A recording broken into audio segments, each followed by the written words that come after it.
Alors, découvrons ensemble cette fameuse liste de Thierry Henry. Thierry Henry qui a choisi de prendre 6 joueurs dans cette catégorie de 2001, dans cette catégorie d'âge de 2001, avec notamment le gardien Lucas Chevalier qui était attendu et qui est dans cette liste. Parmi les défenseurs font leur apparition Bafodé Diakité, le défenseur de Lille, Adrien Truffert, le joueur du Stade Rennais est également là, et puis on trouve 3 milieux de terrain qui sont appelés pour pouvoir disputer les Jeux Olympiques et qui n'auraient pas pu être appelés précédemment par Thierry Henry en raison de leur âge. Joris Chotard, le Montpelliérain, Manu Koné de Mönchengladbach en Allemagne et Kefren Turam de l'OGC Nice. Et parmi les attaquants sont présents Barcola, Kalimundo, Odobert, Rutter et Wai. Est-ce qu'il y a un nom qui vous manque comme ça instinctivement? Deux. Oh, ben vous allez pouvoir les communiquer à Thierry qui nous entend. Thierry, avant d'aller dans le détail de cette liste et comprendre la manière dont vous avez effectué cette liste, est-ce que vous pourriez tout simplement, rapidement si c'est possible, évidemment, nous expliquer comment vous y avez procédé pour effectuer cette liste en intégrant cette nouvelle catégorie d'âge? Est-ce que c'est des postes d'abord ou c'est des joueurs que vous aviez en tête et que vous vouliez de toute façon absolument inscrire sur cette liste? Déjà, bonjour à tous. Deuxièmement, revenir sur la liste. En fait, essayer de voir des joueurs qu'on n'a pas vus aussi, c'est super important. Je peux parler de Désiré Doué ou Andy Diouf qui est venu, parti blessé. Je pense que vous vous rappelez, Désiré Doué est venu en Bosnie, se fait expulser. Les 2001 sont là. C'est leur génération, c'est tout à fait normal qu'ils soient là. En plus, c'est des joueurs qui jouent, assez performants. Après, j'en suis sûr qu'il y aura des questions sur Matistel et encore un autre joueur, j'en suis sûr. Euh, pour revenir sur Matistel, par exemple, c'est pour savoir le fonctionnement. Il y a des échéances aussi en dessous. On connaît Matisse, on sait ce qu'il sait faire. Ça fait longtemps qu'il ne joue pas aussi. Ça peut lui permettre d'avoir du temps de jeu et de regarder ce qui peut se passer aussi en bas. C'est super important au niveau de la qualification avec Bernard Diomède. Il y a pas mal de choses qui rentrent en compte. C'est pas des punitions, loin de là, mais il y a des joueurs qu'il fallait voir aussi parce que c'est les 2 derniers matchs avant le camp d'entraînement. Sébastien, la première question pour un joueur. Il s'attend à la question suivante, Thierry, évidemment, mais tu avais bâti, Thierry, ton équipe jusque-là, beaucoup autour de Ryan Cherki, qui occupait le poste de soutien de l'attaquant. Il n'est pas dans la liste, c'est parce qu'il n'a plus de temps de jeu ou c'est parce que tu considères aussi que soit il est titulaire, soit il n'est pas là? Ah non, pas du tout, non, ça n'a rien à voir avec ça. Je reconnais, comme je disais tout à l'heure, très bien Ryan. Moins de temps de jeu, c'est beaucoup plus difficile. Il y a des joueurs qui arrivent aussi. Faut regarder ce que fait Marnès Akliouche aussi à Monaco. Voilà, juste performance, tout simplement. Encore une fois, ce n'est pas une punition. Il y a les 2001 qui arrivent. De toute façon, en interne, je leur avais dit ça aussi, mais je dis assez souvent, la vérité d'un jour, c'est pas souvent celle du lendemain. Voilà, mais c'est pas encore une fois une punition. Il y a juste en ce moment, comme vous le voyez bien, il est un peu dans le dur à Lyon. Il aura un coup de fil, bien sûr, après avoir parlé avec vous, des explications. Mais quand vous regardez bien, Marnès fait ce qu'il a à faire à Monaco. Il est rentré dernièrement donner une balle de but et il joue aussi assez souvent. Il y a une nouvelle compétition qui arrive. Enzo est très bon en Allemagne. Désiré, si vous regardez les matchs de Rennes à l'heure actuelle, il est bon. Voilà, compétition tout simplement. Giovanni, vous voulez relancer? Non, mais il y a une grande question, évidemment. On ne va pas tourner autour du pot, Thierry, par rapport à la participation aux Jeux Olympiques de Kylian Mbappé, par exemple. Tu en as parlé avec. Ça a coupé du coup. Alors, est-ce qu'il nous entend? Alors, c'est pas une blague. Alors, il a appuyé sur le bouton. On va le retrouver dans un instant. Il est de retour. C'est pas mon téléphone. Ne mettez pas d'amende. Donc oui, Thierry, on en parle beaucoup. Le sélectionneur ne s'en cache pas. Il n'a pas très envie que les joueurs fassent et l'Euro et les Jeux Olympiques. Est-ce que c'est une déception pour toi que Kylian s'éloigne un peu des Jeux Olympiques? Non, franchement, ce n'est pas une question de déception ou pas déception. Je peux tout comprendre. Il y a quelque chose qu'il va falloir vraiment essayer d'assimiler et qu'on arrête de débattre. En fait, la décision vient du club. Quoi qu'il arrive, je ne dis pas que ça va être pareil pour tout le monde ou c'est ça pour Kylian ou pas. Tout ce que je peux vous dire, c'est qu'à l'arrivée, tu n'as pas de carte dans tes mains. Ce ne sont pas des dates FIFA. J'ai regardé la conférence de presse du sélectionneur en disant, quand il disait que c'est vraiment difficile, c'est pas des dates FIFA. Les équipes auront besoin de leurs joueurs en début de saison. Est-ce que les équipes à l'étranger sont là pour penser à nous et à nos Jeux Olympiques?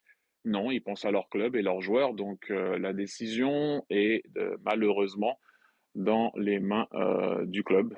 Donc on essaye, tu essaies de discuter, tu essaies de parler, tu essaies de voir ce qui peut se passer. Mais à l'arrivée, le club, si le club reste sur sa décision, c'est difficile pour nous de pouvoir faire quelque chose. Ah bah, du coup, vous discutez avec quel club là pour... Tous, tous. On essaye de faire ce qu'on peut faire. Non, mais franchement, c'est vraiment pas évident. Il n'y a pas seulement ça. Il n'y a pas seulement la décision du club. Et le coach l'a dit. Je l'ai déjà dit moi aussi. Tu peux te mettre d'accord avec une équipe et d'un seul coup, le joueur il change de club ou il change de coach. Et le coach peut dire, mais vous n'étiez pas mis d'accord avec moi, ou tu as changé de club, tu t'es pas mis d'accord avec ce club-là. Il y a pas mal de choses qui sont tu veux pas être sûr. Ok, donc c'est pas évident. Mais comme l'a dit le coach aussi de l'équipe de France, on essaye tous de travailler pour avoir la meilleure équipe, notamment moi, bien sûr. Il a dit également que vous répondriez à la question au sujet d'Olivier Giroud pour savoir si ça vous intéressait ou pas. Il a dit ça? Oui, il a dit ça. J'ai dû rater ce passage. Le problème, c'est que nous, on n'a pas raté. Non, plus sérieusement, Thierry, est-ce que, d'abord, est-ce que ce sont des joueurs, parce qu'on ne vous a pas trop entendu là-dessus, est-ce que ce sont des joueurs qui vous intéressent pour les avoir avec vous pour les Jeux Olympiques? Est-ce que vous pouvez le dire ou pas? Et comment vous allez procéder? En parlant de Giroud, de Griezmann, on a compris pour Mbappé. Non, mais on a fait une liste large où je pense que on aurait pu mettre tout le monde, Papin, Cantona, tout le monde. Donc, je veux dire, tout le monde est disponible. À part certaines personnes à l'intérieur où on sait, il y a déjà eu quelques discussions. Je vais pas parler de tout ça là maintenant, mais tout le monde est oui. Olivier, c'est intéressant. Oui, Griezmann, c'est intéressant. Oui, tous les joueurs de l'équipe A, c'est vraiment intéressant. Mais après, il y a une réalité. La réalité, c'est la réalité du club. Le coach de l'équipe de France l'a dit tout à l'heure aussi. Tous les joueurs là aimeraient faire les JO. Mais la réalité, c'est que ça dépend pas seulement surtout pour ceux qui jouent à l'étranger. Une dernière question là-dessus, Thierry, pour éviter peut-être que ça devienne trop récurrent. Est-ce que vous avez les idées claires sur la manière dont vous allez fonctionner d'un point de vue timing? Comme ça, au moins, ce sera clair. Comment est-ce que vous allez procéder par rapport à ce quota de 3 joueurs de plus de 23 ans auquel vous avez droit? Ça dépend de pas mal de choses. Ça dépend des discussions avec les clubs, cibler aussi, attendre de voir ce qui va se passer aussi par rapport à l'Euro, la direction de la liste de l'Euro, que tout le monde sait que c'est super important. Et on a tous envie que l'équipe de France ramène la coupe encore une fois. Donc il y a pas mal de choses qui rentrent en compte. La direction, croyez-moi, il y en a déjà une. Bien sûr, je ne vais pas vous la dire là, mais on a déjà bien réfléchi sur oui, le chemin qu'on allait prendre, entamé pas mal de discussions. Donc voilà, mais c'est vrai que sur certains points, ce qui est assez, allez, je veux dire embêtant, c'est qu'il n'y a pas de certitude encore. C'est ça qui est pas évident, puisque encore une fois, tu as la merci d'un oui ou d'un non de certains clubs. Giovanni? Bonjour Thierry, vu que vous Bonjour. avez écouté la conférence de presse de Didier Deschamps, il y a eu 6 minutes de réponse. Pas tout. Ah, pas tout. Bon, il y a eu 6 minutes de réponse sur les pénaltys et le DTN Hubert Fournier par rapport aux séances de tir au but.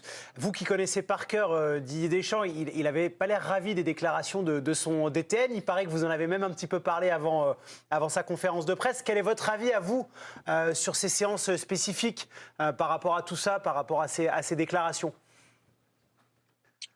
Oui, on en a parlé. On a parlé c'était la séance de tir au but contre l'Italie. On va pas rentrer dans les détails de ce qu'on s'est dit, même si je pense que ça peut vous intéresser. Mais il y a des choses que tu ne peux pas maîtriser quand tu vas tirer un penalty. Le moment, qu'est-ce qui se passe dans ton corps, dans ta tête. Si tu n'as pas tiré un penalty dans ta vie, tu ne peux pas savoir. À ce niveau-là, pardon, sans attaquer personne. Si tu n'as pas tiré un penalty à ce niveau-là, c'est vraiment difficile de savoir ce qui se passe. Même moi, là, j'en ai tiré. Si jamais je dois aller en retirer un demain, je ne sais pas ce qui va se passer au moment où. Et quand tu regardes bien dans l'histoire, assez souvent dans les séances de penalty, c'est les grands qui ratent. Ceux qui sont normalement peut-être plus aptes à être prêts à les tirer. Et c'est eux qui ratent. Donc, il y a un truc qui fait que de temps en temps, tu sais pas ce qui se passe et tu sais pas ce qui va se passer. Tout ce que je peux vous dire, c'est que si tu n'en as pas tiré un, savoir ce que c'est. Encore une fois, à ce niveau-là. Sébastien, Non, pour je voulais revenir à la revenir liste. rapidement sur les Jeux Olympiques, évidemment. Aujourd'hui, ça devient l'objectif principal pour ton équipe. Il y a des joueurs qui ont moins de 23 ans et qui sont déjà en équipe de France A, par exemple Eduardo Camavinga. Admettons, Eduardo Camavinga, il a envie, il a l'accord de son club. Qu'est-ce qui se passe entre toi et le sélectionneur? Est-ce que tu pourras l'appeler ou est-ce que le sélectionneur mettra un petit veto? Ah non, mais je pense que le sélectionneur a été assez transparent en disant que c'est pas lui qui décide au niveau de la sélection. Il a juste donné son avis sur l'enchaînement des deux compétitions. Donc, s'il y a possibilité de faire venir un joueur, bien sûr que je vais tout faire pour faire venir ce joueur. Après, encore une fois, la décision sera dans le camp de son club. Giovanni. Par rapport à la liste des A, on attendait peut-être Bradley Barcola avec le forfait de Kingsley Coman. Quand tu as quitté Bradley, il était dans son nouvel environnement au Paris Saint-Germain. Là, tu vas récupérer un joueur qui est différent parce qu'il a eu une progression assez impressionnante. Comment, toi, d'un point de vue de sélectionneur, tu as jugé ce qu'a fait Bradley durant la période où tu ne l'as pas eu avec le Paris Saint-Germain? Je vais être honnête avec vous, je ne peux pas trop parler de la liste DA. Maintenant, il est avec nous, donc je peux parler de lui, sa progression. Déjà de le voir jouer à répétition comme ça avec le PSG, je pensais pas qu'il allait enchaîner autant de matchs. Maintenant, il les a enchaînés. C'est pas évident de se faire un petit trou dans cette équipe, mais on voit qu'au niveau du coaching, il peut s'adapter. Il arrive à jouer dans pas mal de systèmes, dans pas mal de situations. Après, on sait très bien ce qu'il sait faire en un contre un. Donc voilà, il y a un petit temps d'adaptation et c'est tout à fait normal.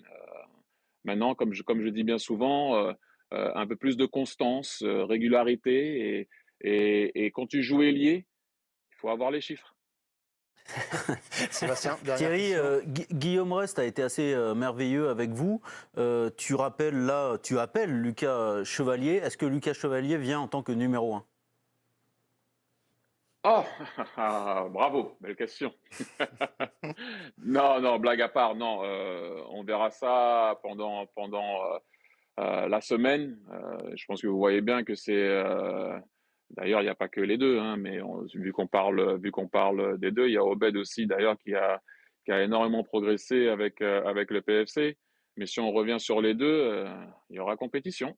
On verra bien ce qui va se passer. On sait très bien ce que fait Lucas à Lille. On sait très bien ce que fait Guillaume aussi de son côté. Donc voilà, on va pas vous dire ça maintenant. J'attends, je vais regarder. On va regarder les échauffements, on va regarder les entraînements, on va regarder les regards. Et puis on verra bien. Et puis on va regarder le tirage au sort mercredi prochain, Thierry, pour la phase Ah oui. finale de ces Jeux. Vous avez prévu de la regarder où? Comment? Le sentiment qui est le vôtre là? Il y a quelque chose de spécial qui est en train de monter? On y va. Je vais y aller, donc je serai là-bas. Ouais, ça fait bizarre. En général, je regardais ça de la télé. Ou alors, quand c'était les tirages, oui, où tu étais à l'entraînement et tu t'entraînais et tu pouvais pas le voir. Donc, ouais, oui, ça te dit que ça commence. Voilà, tu pourras déjà te projeter sur qui on va jouer, qu'est-ce qu'on va étudier. Voilà, c'est ce qui manque pour pouvoir aussi avancer un peu plus. 24 juillet pour le premier match au jeu pour vous, Thierry. Une dernière question avant de vous laisser filer. Quand vous avez commencé, on aimait bien vous entendre sur la manière dont vous composiez vos listes, comment se passaient les coulisses. Est-ce que celle-ci était un peu plus dure à effectuer que les autres, avec des conséquences un peu plus fortes ou pas, ou c'était la même chose pour vous? Il y a eu quelque chose d'assez logique quand même, le retour dans l'arrivée des 2001. C'est assez normal. Il y a eu deux, trois discussions, notamment celle de Matistel, mais je vous l'ai déjà expliqué au départ. Laisser Ryan de côté, ça n'a pas été facile aussi. Mais bon, les 2001 sont là, donc on regarde. Il y a aussi des joueurs qu'on voulait voir. Ça a été aussi important. Et regardez aussi, à un moment donné, il y a eu une analyse aussi, parce qu'il faut faire son autocritique. Le fait de ne pas avoir Johan la dernière fois, Warren, il manquait Malo, on n'avait pas notre base. Comme on est assez souvent en possession, on n'a pas su arrêter les contres. Donc c'est assez important parce que c'était une équipe basée sur la possession. Il faut quand même arrêter les contres. Et s'il faut regarder nos matchs d'avant, Warren et Johan étaient super importants dans la récupération tôt ou tard. Et on n'a pas su le faire contre l'Autriche et contre la Corée du Sud, notamment où je pense qu'on a dominé. On a pris vous vous rappelez des buts.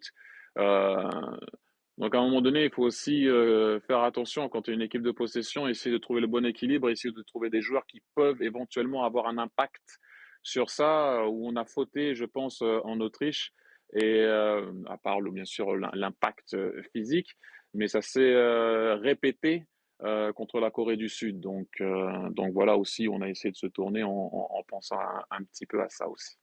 Et merci Thierry d'avoir pris le temps de nous expliquer ça et de décrypter donc cette première liste. On est avec vous pour la préparation de ces Jeux Olympiques en France. Donc le prochain rendez-vous, ça arrive très vite puisque ça sera vendredi le 22, 18h30, France-Côte d'Ivoire, c'est à Châteauroux. Et le deuxième match de préparation le lundi 25, France-États-Unis à Sochaux à 21h cette fois. Et puis en juillet également, les matchs de préparation, ce sera en vous accompagnant Thierry. Merci infiniment d'avoir été avec nous pour expliquer cette liste.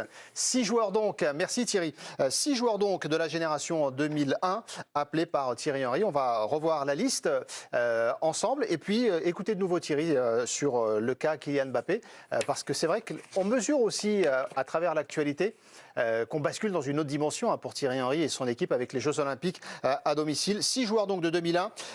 Au niveau des gardiens de but, c'est Lucas Chevalier qui arrive, le joueur de Lille. Bafodé Diakité, le défenseur de Lille, est là aussi.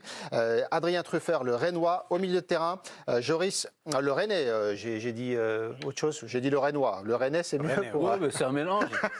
Rennais, Lillois, ça peut faire un bon mix. Ça peut marcher. Joris Chotard de Montpellier, Manu Koné de Mönchengladbach en Allemagne et Kefren Thuram, pas d'attaquant de cette génération 2001. Thierry Henry qui a pioché dans la catégorie espoir.